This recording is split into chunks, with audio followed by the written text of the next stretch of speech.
people you want to reach today, because you know what? We're having some static. Static. Okay, I'm going to tell you one thing. When static comes in your life, you've just got to get quiet. When static comes in your life, you just got to get quiet. You just have to step back when static comes and get quiet. Why? Because God's compassion and loving kindness is renewed every morning. It is the one. It is the one that He is the one that directs our hearts. He is the one who brings us life.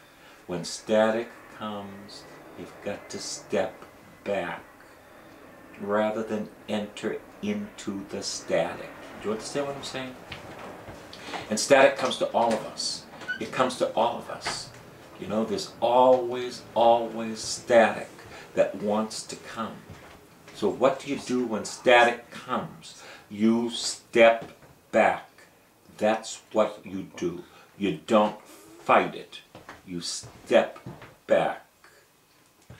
Sometimes, I'm going to tell you, the best way to deal with it is to step back. Let me just tell you an example, okay? People tell me they have all these bad thoughts that enter their heads, okay? All these bad thoughts that enter their heads. And you know, then what do with them? They fight them. But the more you fight bad thoughts, the more you have bad thoughts, okay? When bad thoughts enter into your head, you don't fight them, okay? I don't care how insane they are. I don't care how difficult they are. Some of them are even blasphemous. I know, people tell me. You don't fight them. What you do is you change the record.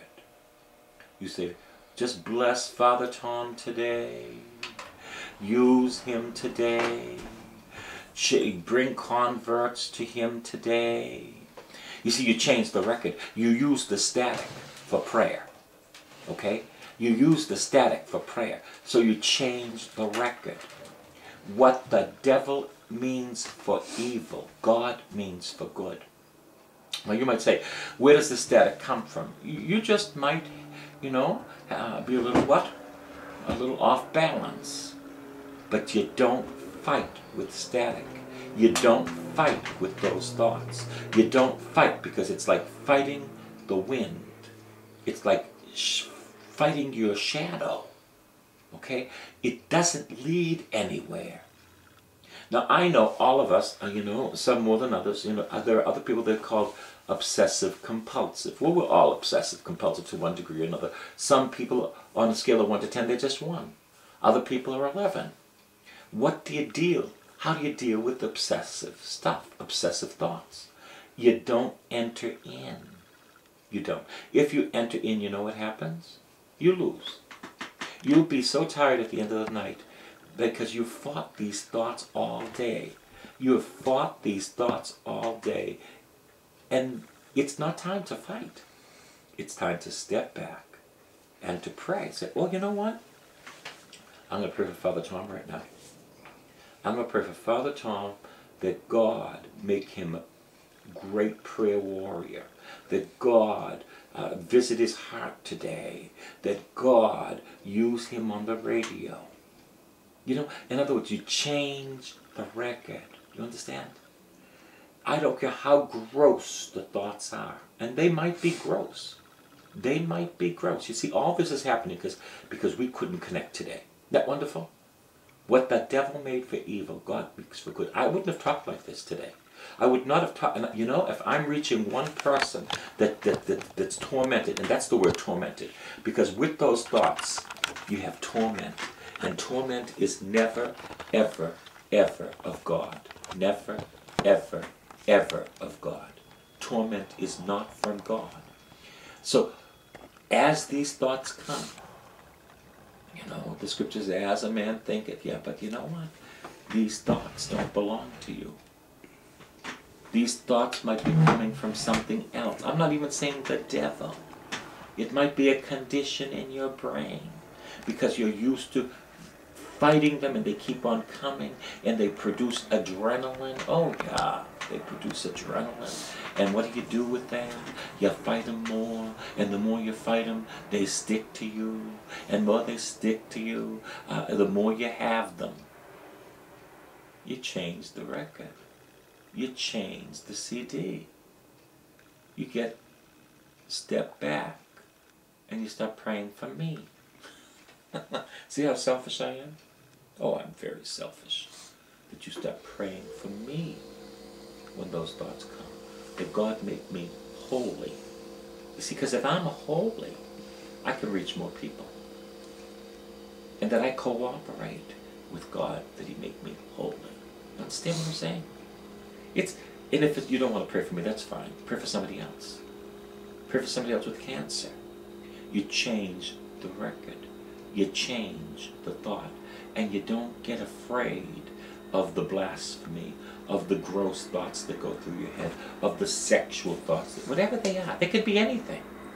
Whatever's going to press your button, whatever static is going to press your button for you to fight against the wind, for you to fight against your shadow. Whatever it is, it'll come against you, especially if you're obsessive. So how do you deal with it? You change the record.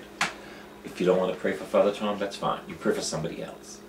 But you don't get upset, because the more upset you get, the more they come. Do you understand? This is just so simple, and no one ever talks about these things. No one ever talks about these things. Why? Because no one thinks that people who are going through this are worth it. But I think you're worth it. God does not want you in torment. God does not want you afraid. God does not want your adrenaline running like crazy. Jesus Christ came to save and seek that which was broken and that which was lost. That's who He came to seek and save. And you know, I have never on the radio heard anyone talk about this kind of stuff. Never on the radio. Never. Because I have people coming to me, you know. They say these things.